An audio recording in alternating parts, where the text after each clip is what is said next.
Aí você vê que tem horas em que o Senhor dos Exércitos não tem nada a ver com o exército que vai lutar aqui.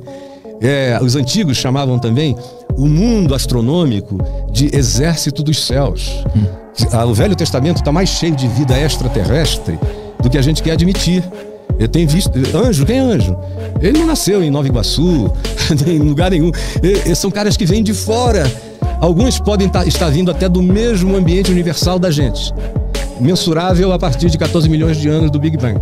Mas esse não é necessariamente o único universo. Devem e podem haver, de acordo com a teoria das cordas, tem pelo menos 10 lâminas universais simultâneas. Eu estava vendo um vídeo teu que tu disse que na Bíblia existem evidências do multiverso. Ah, sim? Como é isso? Os próprios anjos. Que são seres que vêm do nada, entram numa chama de fogo e desaparecem. Ou você tem todo tipo de anjo, você tem 10 categorias de seres angelicais. É que o nome dado aos anjos é o nome mensageiro, é o carteiro, é o e-mail divino, é a comunicação. Ele é o cara que leva a mensagem. É o zap. É o zap. E é um ser existente. Agora, ele tem todas as formas, tanto quanto ele adquire formas. Tem categorias angelicais que ficam iguaizinhas a um ser humano.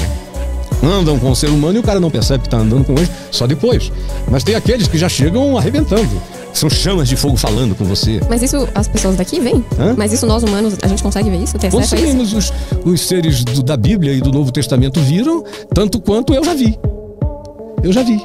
E, por exemplo, pra gente não falar de anjo chegando, oi, Caio, meu filho, não sei o que e tal, isso nunca aconteceu comigo. Eu ouço dentro de mim.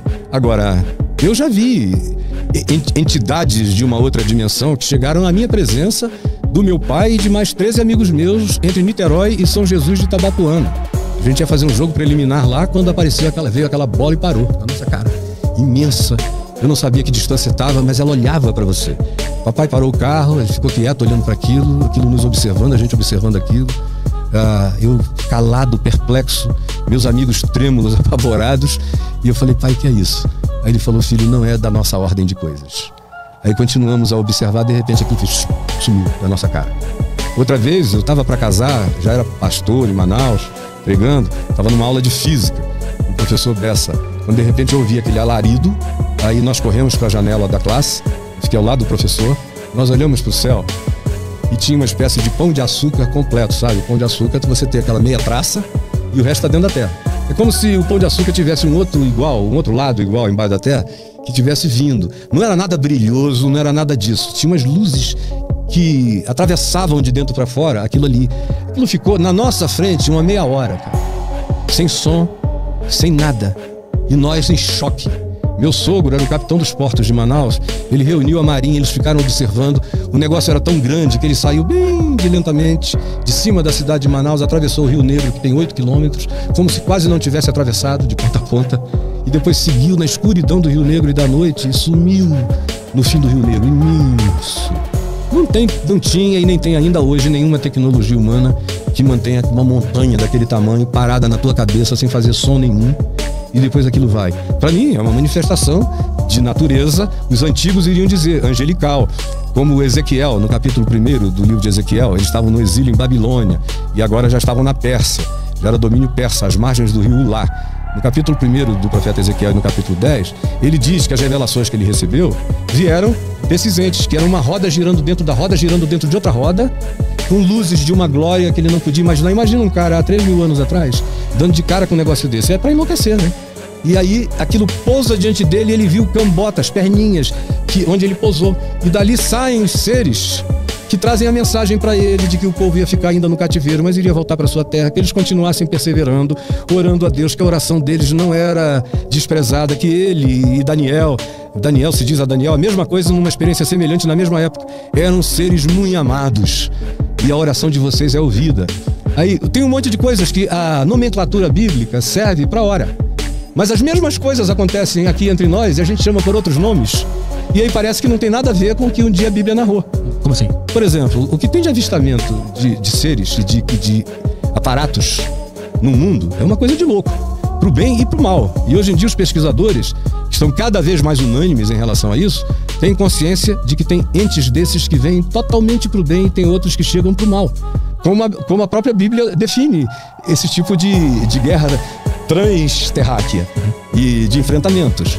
Na minha terra lá no Pará, Em 1977, vocês já devem ter ouvido da Operação Prato, que o próprio Exército Brasileiro mandou um contingente com medo que fosse coisa de terrorista, de qualquer outra guerrilha.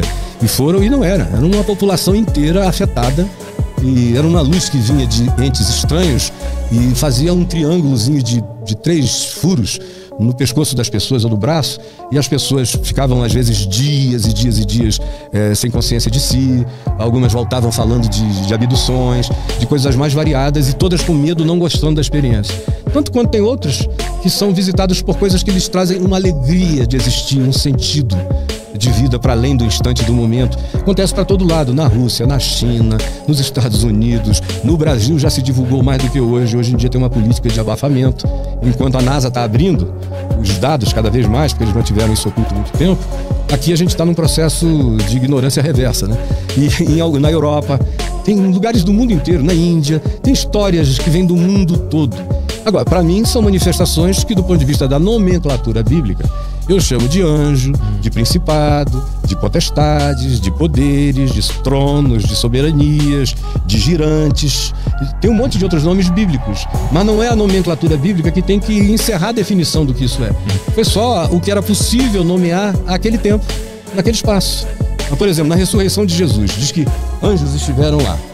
Todos os evangelistas, Mateus, Marcos, Lucas e João, dizem isso. No caso de Marcos, são homens vestidos de branco na frente da tumba que removeram aquela pedra de 2 toneladas. Aí vem, Lucas também narra a ressurreição, mas sem se ater ao que aconteceu no jardim de José de Arimateia, onde Jesus foi colocado na tumba nova. Mas Mateus é o mais Spielbergiano de todos na definição. Ele diz que apareceram entes como relâmpagos. Parece uma cena de Spielberg mesmo. Relâmpagos falantes que disseram: por que buscais entre os mortos aquele que vive? Ele não está aqui, ressuscitou, como havia dito. E esse Jesus, a ele mesmo foi dado todo o poder, está acima de todas as camadas universais, acima de todo o principado, potestade, poder e tudo mais. Porque se a criação aconteceu porque o Cristo, que é o Cordeiro, que é aquele que se oferece como criação do universo, e tudo explode dessa oferta de amor, que a gente chama de sacrifício, mas para ele foi só uma entrega de amor, foi um dar de amor que criou todas as coisas. Isso mesmo se repetiu provavelmente num dos ambientes mais rasteiros do universo, que é o nosso. Porque ele, sendo Deus, Paulo diz, não julgou como usurpação ser igual a Deus, antes a si mesmo se esvaziou. Ele está se referindo a uma coisa que já tinha acontecido antes e que agora está se repetindo na plenitude da história humana, no Império Romano e tudo mais. Antes a si mesmo se esvaziou e, reconhecido como figura humana, foi humilhado até a morte e morte de cruz, pelo que Deus o exaltou e lhe deu o nome que está acima de todo nome no céu, na terra e debaixo da terra, para que todas as criaturas confessem que Jesus Cristo é o Senhor, para a glória de Deus o Pai. Então, o que estava acontecendo ali há 2000 anos atrás na Palestina tinha consequências cósmicas em todos os níveis, como os apóstolos dizem, que aquilo se transformou em espetáculo para anjos, para principados e potestades, porque aquela entrega era uma coisa tão louca, aquele era um amor tão maluco, aquela era uma oferta tão indescritivelmente divina que não dava para conceber. Aquele é o extremo do amor. Por isso é que eu comecei te dizendo que amor é uma escolha. E amor por quem te ama, por quem te desama, por quem te odeia, por todos. É quem você é. Amor é quem eu escolho ser. E foi a escolha de Jesus. O Cristo habitava Jesus. Mas o Cristo é anterior a Jesus. Jesus nasceu no espaço-tempo, filho de Maria, com uma inseminação alienígena, que a gente sabe pela declaração bíblica que foi obra do Espírito Santo nela. Mas é alienígena o acontecimento.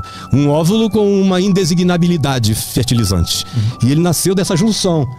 Então, Jesus nasceu no espaço-tempo. Agora, o Cristo de Deus nunca não foi. E todas as coisas são por meio dele, para ele e existem nele. Agora, vai dormir com esse barulho, né?